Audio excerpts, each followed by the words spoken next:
U noći 6. septembra 2010. godine dogodilo se nešto nevjerovatno. Šta je to bilo i sa čime je povezano, ostaje za mene misterija. Te večeri smo samo moja majka i ja bili kod kuće. Moj brat je bio kod svoje djevojke. Mama je još sjedla u kuhinji, a ja sam legao oko 11:30. Nisam mogao zaspati i probudio sam se zato što je fiksni telefon zazvonio i bio je glasan. Zvonio je dugo i uporno, uprkos tome što je bilo kasno. Čudno, nisam ni imao želju da podignem slušalicu, iako je to bila navika, a što više, postalo je zastrašujuće od upornosti poziva. Ustao sam, spustio slušalicu i mirne savjesti vratio se u krevet. Prošlo je oko 5 minuta, a poziv se ponovio. Tada mi je zaista bilo neprijatno. Ovoga puta moja je majka ustala i što je čudno također poklopila slušalicu, iako to prije nije primijetila. Pokušao sam ponovo zaspati, ali nakon otprilike 5 minuta, već u polusnu, čujem 2 snažna udara kroz prozor, u intervalima od sekunde, ali ne kao da je to učinjeno šakom ili štapom. Onda sam i sam probao, zvuk je potpuno drugačiji, kao da je neko cijelim tijelom lupao po staklu. Pitao sam mamu da li je čula isto što sam i ja. Potvrdila je da jeste. Tada sam pomislio, možda je to neka omladina što šeta noću. Živimo na 1. spratu u standardnoj 9-spratnoj zgradi. Bez razmišljanja sam otišao u kuhinju da istražim. Ali na ulici nije bilo nikoga i moje 2 mačke su se nečega jako uplašile. Nakon što sam provjerio kuhinju i zavirio vani, svakako sam isključio pijanu omladinu. Nisam našao ništa i ponovo sam legao u krevet.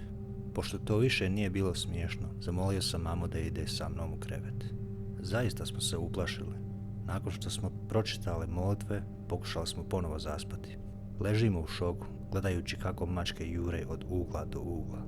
Mama je ustala i počela čitati molitve. Tada telefon zazvoni 3. put. Prekidam vezu i žurim do mame. Od straha sam se tresao.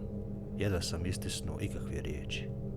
Vrijeme na satu bilo je oko 2:30 ujutro, a zatim su uslijedila 2 snažnija udarca u kuhinjski prozor. Čak i jači i uporniji nego prije. Već sam se tresao od straha. Molitve su se s mukom čitale. Mačke su jednostavno poludile. Nakon nekog vremena odlučio sam izaći na balkon. Naravno, na ulici nije bilo nikoga. Šta je to bilo? Zašto je došlo? Ne znam. Moja majka i ja smo mogli zaspati tek u 3:15 ujutro, nakon što smo pročitali molitve. Ko zna? Reci mi, da li je to bila zla sila ili smrt ili šta već?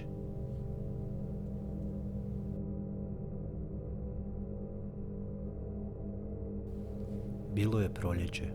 Šuma me privukla svojom ljepotom i svježim zrakom i odlučio sam prošetati. Mislio sam da neću ići daleko. Ipak je 5 navečer. Prošetat ću oko 20 minuta i vratiti se. Šuma je tiho šuštala. Razmišljao sam i nisam primijetio kako počinje mračiti. Kada sam se okrenuo da se vratim, shvatio sam da ne mogu razumjeti o kakvoj se stazi radi. Jesam li zaista hodao po njoj? Živio sam 17 godina u blizini ove šume i nisam mogao vjerovati da je nikad nisam prije vidio. Pogledao sam posljedne zrake zalazećeg sunca i u glavi mi je misao da moram ubrzati, jer srce mi je svaki put sve jače kucalo. Hodao sam, nisam mogao razumjeti o kakvoj se stazi radi. Izgleda da nisam nigdje skrenuo, uvijek sam hodao ravno. Činilo mi se da čujem razgovore, ali tako tihe, kao šapatom u mojoj blizini. Okrenuo sam se, nije bilo ničega i nikoga. Uplašio sam se i odlučio pobjeći, ali sa užasom sam shvatio da me noge ne slušaju. Htio sam jako glasno vrisnuti, ali ono što me zaustavilo zadržalo. A ti glasovi definitivno su bili, govorili su nešto. Nisam ih mogao razabrati. Onda sam pokušao da se smirim da slušam. Vjerovatno je bilo glupo. Čuo sam samo, tiho, ne pravi buku, oni su u blizini. Tada me uhvatio takav strah, tako jaka prehlada. Ne znam ni sam kako, ali uspio sam savladati strah i pobjegao. Počeo sam još jasnije čuti ovaj glas. Tiše, ostani, blizu su. Dokazivao sam sebi da sam sve izmislio. Uvjerio sam se da ću poludjeti, ali tada sam bio još više užasnut kada sam istrčao na poznatu čistinu sa dobrim tlom. Trava se nije drobila po njoj.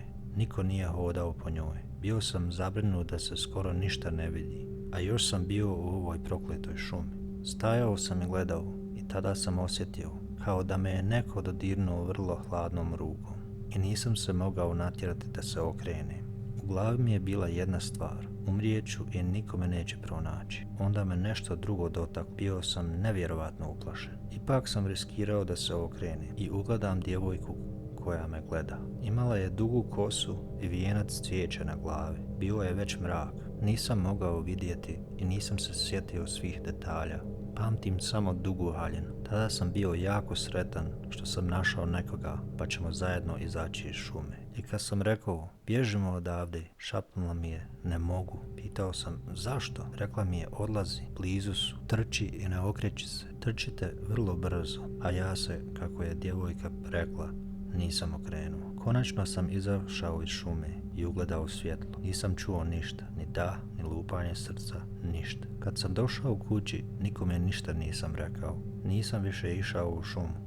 Otišao sam na učenje, a kad sam se vratio kući, upravo sam ušao u razgovor sa bakom i ispričao joj ovu priču. Baka je uzdahnula i rekla mi, drago mi je što si ostao živ. Od toga trenutka su prošle 3 godine, ali još uvijek ne mogu ući u šumu.